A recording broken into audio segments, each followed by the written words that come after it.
লগত আমি আজি বন্দী কৰিছোঁ তাৰ মানে আমি একেলগে কাম কৰিম। আমি দেখিলোঁ বিজেপি, কংগ্ৰেছ, বিভিন্ন দল, এজেপি এইবিলাকক দেখিলোঁ, কিন্তু আদিবাসীৰ কাৰণে একো নকৰিলে। আনকি আমাক যিটো ST দিব লাগে তাৰ পৰিৱৰ্তে আমাক বিজেপিয়ে ঠগাই আছে, কংগ্ৰেছেও ঠগালে। সেইকাৰণে আমি এতিয়া ৰিজনেল পাৰ্টি, লোকেল পাৰ্টিক আমি ছাপোৰ্ট দিম আদিবাসীসকলে।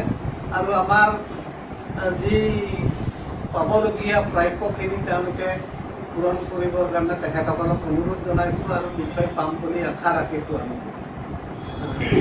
আৰু এদিন নিশ্চয় যদি আমি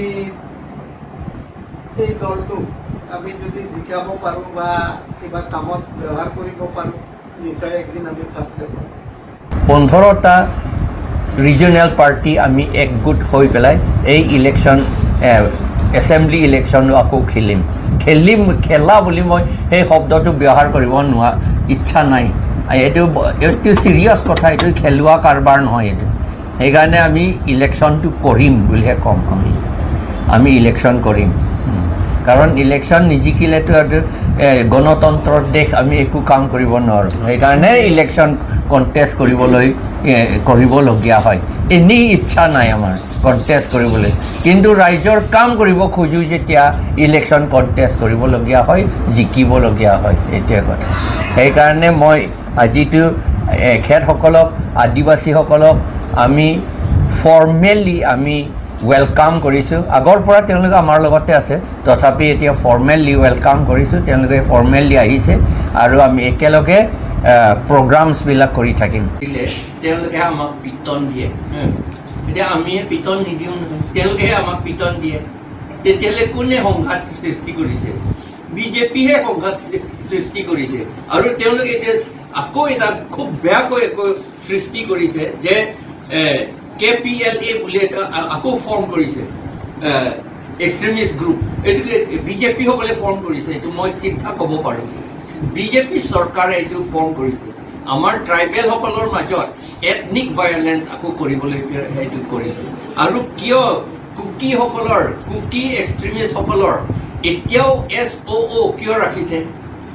ৰেংমা এক্সট্ৰিমিষ্টসকলৰ কিয় এতিয়ালৈকে SOO তাৰমানে ছাছপেনশ্যন অফ অপাৰেশ্যনত কিয় ৰাখিছে? তেওঁলোকক MOU তেওঁলোকৰ লগত কিয় চহী নকৰিলে?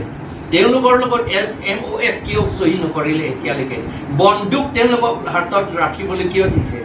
এইটো সংঘাত সৃষ্টি কৰিবলৈ এতিয়া সেইকাৰণে সংঘাত সৃষ্টি কৰাত তেওঁলোকক ব্যৱহাৰ কৰিবলৈহে কৰিছে।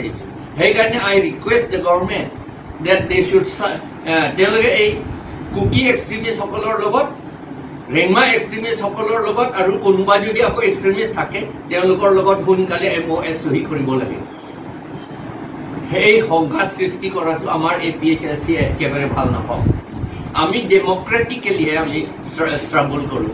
আৰু যিটো সেই বিজেপিসকলে কৈছে, আচলতে তেওঁলোকে নিজে কৰা কথাহে কৈছে। তেওঁলোকে আমি কি কথা নহয় জানো? আমাৰ লগত বন্দুক নাই, একো নাই।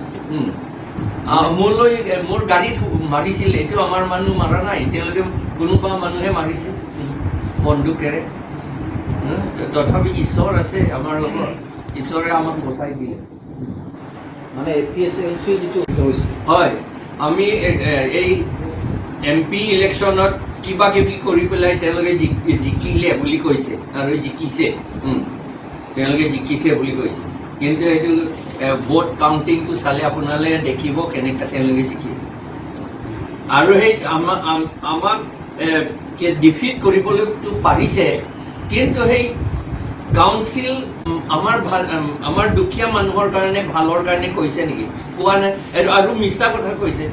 ছেটেলমেণ্ট বুলি শব্দটো কনষ্টিটিউশ্যনত নাথাকে। এইটো আপুনি ইণ্ডিয়া কনষ্টিটিউশ্যনতো আপুনি চাব, তাত লেণ্ড ছেটেলমেণ্ট বুলিতো ক'তো নাই। সেই একজেক্টলি ঠিক সেইটোতো এতিয়া মিনি কনষ্টিটিউশ্যন বুলি কৈছে। সেইকাৰণে তাতো ছেটেলমেণ্ট বুলি লেণ্ড ল কথাটো নাই। লেণ্ড লটো আপুনি নিজেহে বনাব লাগে বুলি কৈছে, নিজে বনা নাই, আকৌ ছেটেলমেণ্ট নাই বুলি বিচাৰি থাকিলে কেনেকুৱা হ'ব? ইমান অকৰা কথা কয় নহয় জানো আৰু তেওঁলোকে already Assam land revenue regulation 1886 লৈছে যেতিয়া সেই ALRRতে সেটেলমেন্ট কথা লিখা আছে পাৰ্টিৰ লগত আমি আজি সন্ধি কৰিছোঁ তাৰ মানে আমি একেলগে কাম কৰিম আমি দেখিলোঁ বিজেপি কংগ্ৰেছ বিভিন্ন দল AJP এইবিলাকক দেখিলোঁ কিন্তু আদিবাসীৰ কাৰণে একো নকৰিলে আনকি আমাক যিটো ST দিব লাগে তাৰ পৰিৱৰ্তে আমাক বিজেপিয়ে ঠগাই আছে কংগ্ৰেছেও ঠগালে সেইকাৰণে আমি এতিয়া ৰিজনেল পাৰ্টি লোকেল পাৰ্টিক আমি সাপোৰ্ট দিম আদিবাসীসকলে আৰু আমাৰ যি পাবলগীয়া প্ৰাপ্যখিনি তেওঁলোকে পূৰণ কৰিবৰ কাৰণে তেখেতসকলক অনুৰোধ জনাইছোঁ আৰু নিশ্চয় পাম বুলি আশা ৰাখিছোঁ আমি আৰু এদিন নিশ্চয় যদি আমি এই দলটোক আমি যদি জিকাব পাৰোঁ বা কিবা কামত ব্যৱহাৰ কৰিব পাৰোঁ নিশ্চয় একদিন আমি সাকসেস